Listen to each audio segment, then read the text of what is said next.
I think it's a fantastic time for people to think about becoming entrepreneurs and being entrepreneurs. Really, at this point, there are so many resources that are available online and offline, and all sorts of meetups and communities with entrepreneurship, especially where we're based sort of in the general Boston area. There's fantastic resources and community there as well, which is great.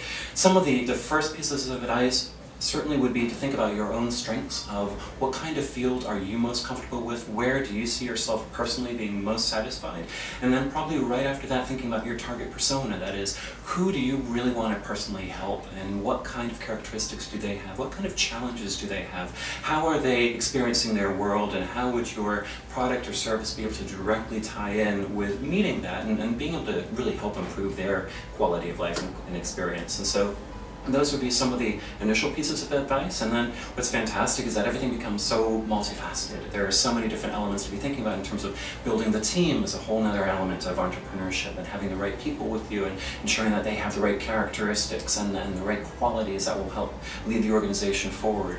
And then of course there's always all of the development with web development and creative and marketing, and basically just a fantastic time to think about being an entrepreneur, and a lot of fantastic resources out there for you.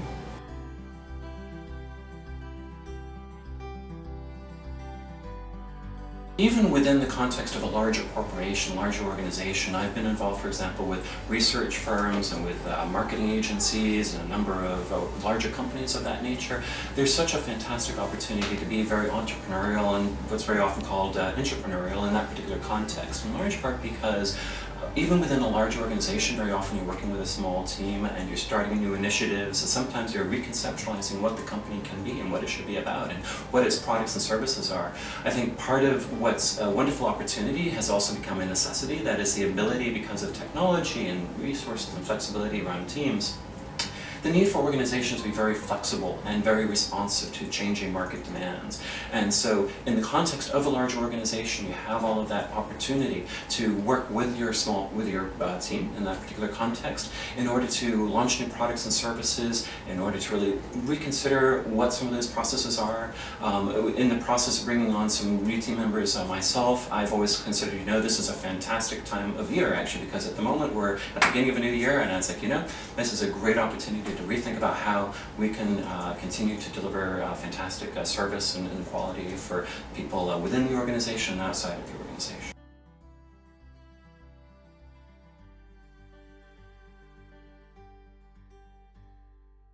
I think we're also at a very exciting opportunity and inflection point with regard to the world of work itself. Some of the trends which you've seen a lot of media coverage about, for example, artificial intelligence and some of the services that will be enabled and scaled through that. Robotics, even my younger nephew is into robotics and drones and all sorts of fantastic things. And I know many people, for example, are sometimes concerned when they see the rise of technology, and they're wondering, well, what does that mean for the world of work, and what does that mean for the future of teams and collaboration? My own perspective is always eternally optimistic. Of course, that also comes from the perspective that I tend to be on the marketing creative side, and so on the creative side it's always everything is possible.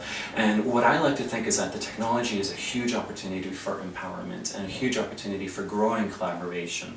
For example, with technology, we've been able to have direct daily collaboration with all sorts of international teams on a regular basis, and that is very close collaboration where literally people could be anywhere in the world and they're no more than a couple inches right away from you, right in front of your screen. And so I find that technology is wonderfully empowering, and when I think about the context of the future of work and career and teams, I like to think about it in that positive context.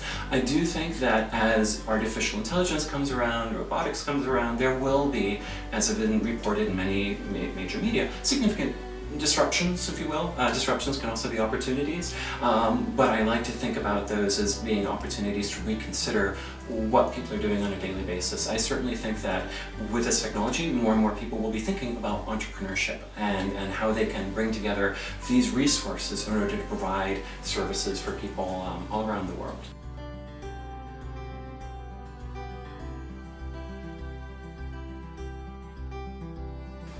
I find that social media provides a wonderful opportunity for both entrepreneurs and intrapreneurs, both people who are out on their own with their own organization, their own products and services, as well as people who are in the context of a larger corporation or a larger team and collaborating with everyone.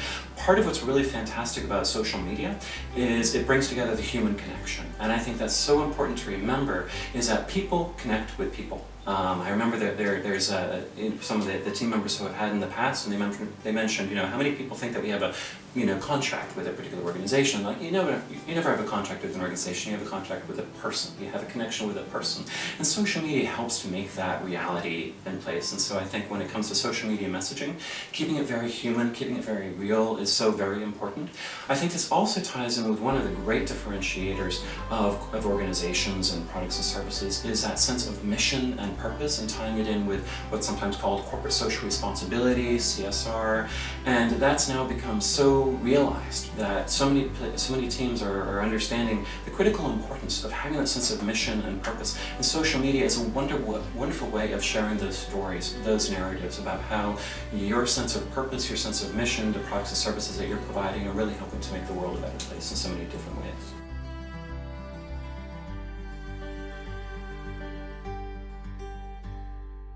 What I find most compelling is compassion itself. I've very often been at work. I shouldn't say, but sometimes I'm accused of never saying no.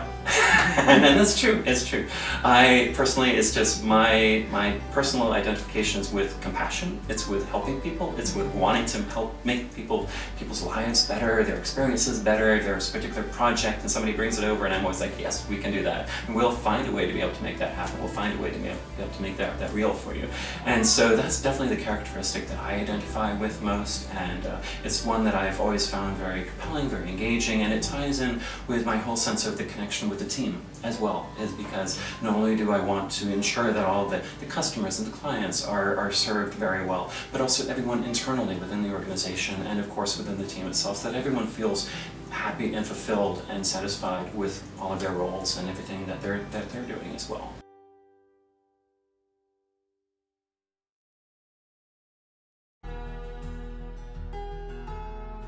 Part of what I find really compelling and engaging about Carica is the fact that it brings together, lead and love and life and health. And these are such important components to ensure that we don't lose sight of any single one of them. I remember once I was in a time management course, and every day I'm always in self-improvement classes. There's always tons of things to learn.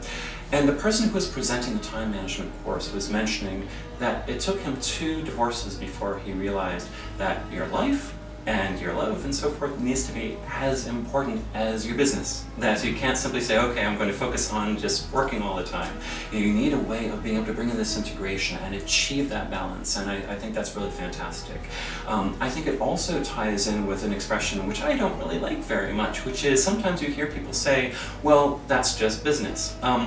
I don't really think that happens, quite honestly. I think that everything is about human relationship, human connection, and part of what's really fantastic about what's happening with major businesses these days is a concept of corporate social responsibility and the realization that you need to have a wonderful workplace, you need to treat your employees well, you need to treat your teams well in order for talent acquisition and retention. You need to have that sense of mission and purpose so that you're making the world a better place in order to have engagement and support from your stakeholders. And so I think part of what's really fantastic about Carica is it ties all of this in with those 4 pillars and ensures that sense of balance and that sense of that everything can only go well together when everything is considered and everything is involved.